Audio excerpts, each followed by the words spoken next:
In our culture, it is said that God only tests his strongest of men and women, that the magnitude of the test is determined by the strength of the individual. We use this line a lot to give strength and support to the people who need it the most. But I never really understood the true meaning behind it. That, however, was about to change. A few weeks ago, my colleague and I decided that we were going to do a project based on the recent Harvey Weinstein case and the revival of the Me Too campaign. This project was going to consist of short digital stories which we would co create with our subjects.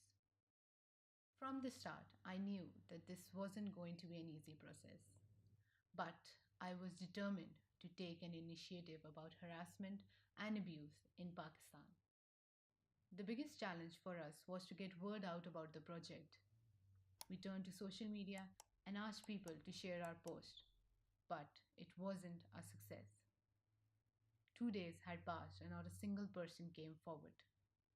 I could feel the stress beginning to catch up to me. And just as I was losing hope, this young girl reached out to me.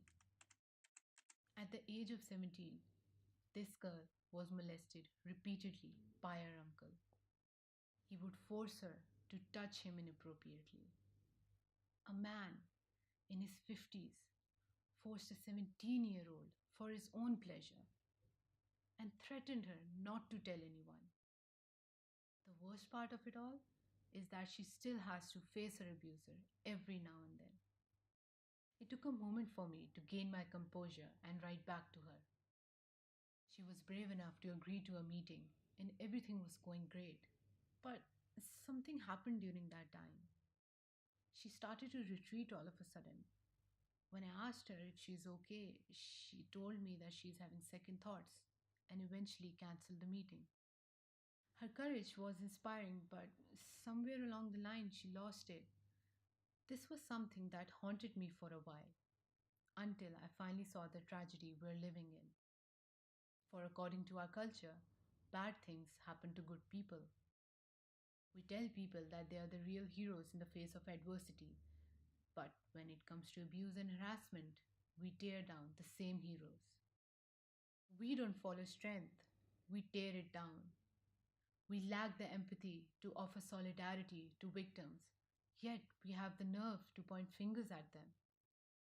We support rape, harassment, abuse every day by failing to provide support to victims.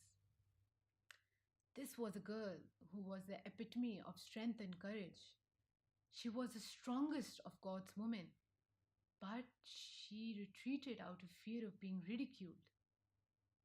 How many more like her will stay quiet because of our failures to provide justice to them? How many more like her uncle will we allow to run free among our children?